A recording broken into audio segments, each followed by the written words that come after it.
រឿងគ្រប់យ៉ាងគឺសុទ្ធតែផ្ដើមចេញពីតូចទៅមុនពីទាបទៅខ្ពស់ទម្រាំគេដល់គោលដៅគឺត្រូវចំណាយពេលរាប់ឆ្នាំការជោគជ័យពុំមែនជាការស្រមៃទេគឺជាការលះបង់តស៊ូអត់ធ្មត់បែកញើសទើបទទួលបានផ្លែផ្កាបន្តិចបន្តួចនេះកើតឡើងបាទជំរាបសួរពុកម៉ែបងប្អូនថ្ងៃនេះយើងមានប្រធានបទមួយគឺពាក់ព័ន្ធទៅនឹងការខិតខំប្រឹងប្រែងរាល់សកម្មភាពទាំងការសិក្សាទាំងការងារឬក៏សកម្មភាពនោះជាការរកស៊ីអីសពសារពើទាំងតូចទាំងធំទំនំខ្ពស់យ៉ាងណាក៏ដោយគឺកើតចេញអំពីសកម្មភាពពីតូចទៅមុនពីតូចទៅមុននឹងមានន័យថាម៉េចមានន័យថាគ្រប់រឿងគ្រប់យ៉ាងទាំងអស់យើងអត់អាចគិតទៅដល់រហូតដល់រឿងធំភ្លាមទេយើងអាចគិតពីរឿងតូចតាចដែលមាននៅចំពោះមុខដែលមានបញ្ហាផ្សេងឧទាហរណ៍ជាការសិក្សាជាដើមអញ្ចឹងកុំគិតហក់លោតឡើងយើងឡើងទៅដល់ថ្នាក់ធំអញ្ចឹងយើងត្រូវស្ថិតនៅក្នុងថ្នាក់តូចសិនថាតើនៅក្នុងថ្នាក់តូចនេះយើងស្ថិតនៅក្នុងកម្រិតណាយើងត្រូវរៀនបែបណាដើម្បីឲ្យទទួលបាននៅចំណេះដឹងឲ្យមានចំណេះគឺទូលំទូលាយឬក៏រហូតដល់យើងមានជំនាញវិជ្ជាជីវៈជាដើម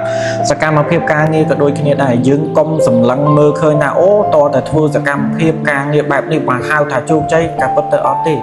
សូម្បីតែការជូតផ្ទះសូម្បីតែការជូតកន្លែងជូតកញ្ចក់ជូតការ៉ូនេះក៏ត្រូវការសិក្សាដែរក៏ត្រូវការរៀនដែរពីព្រោះបើសិនជាយើងអត់មានបច្ចេកទេស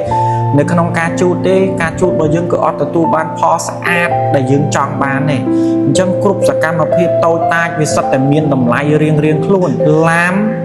មានតួនាទីសម្រាប់កោរ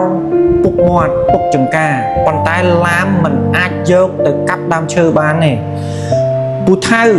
មានតួនាទីសម្រាប់យកទៅកាប់ដើមឈើបានប៉ុន្តែពូថៅមិនមែនសម្រាប់យកទៅកោរពុកមាត់ពុកចង្ការទេអញ្ចឹងតួនាទីចំណុចសំខាន់របស់នីមួយៗឬក៏មនុស្សម្នាក់សុទ្ធតែមានចំណុចសំខាន់រៀងខ្លួនរៀងបុគ្គលរៀងរបស់អញ្ចឹងហើយបាន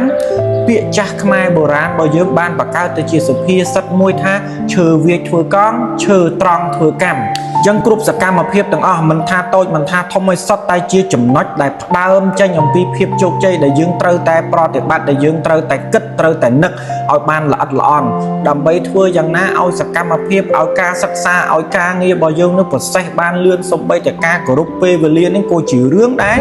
យើងត្រូវតែប្រតិបត្តិដែរការគោរពវិន័យនេះជាដើមក៏យើងត្រូវតែប្រតិបត្តិធ្វើយ៉ាងណាឲ្យ